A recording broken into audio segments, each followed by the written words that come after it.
வேக வச்சா தான் நண்டு கொடுக்கு. அப்படியே நம்ம லாலிபாப் பண்ண போகிறோம். ராப் லாலிபாப் அதில் பாருங்க,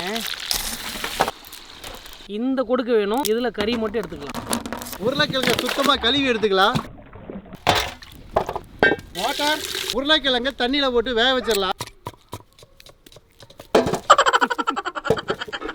நண்டு கொடுக்க மட்டும் நான் வேக வைக்க மாட்டோம், மற்றது எல்லாத்தையும் வேக வச்சுக்கலாம்.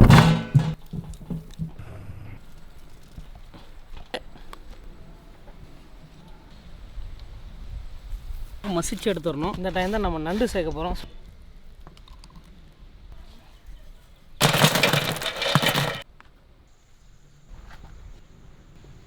பொரிச்சிடலாமா?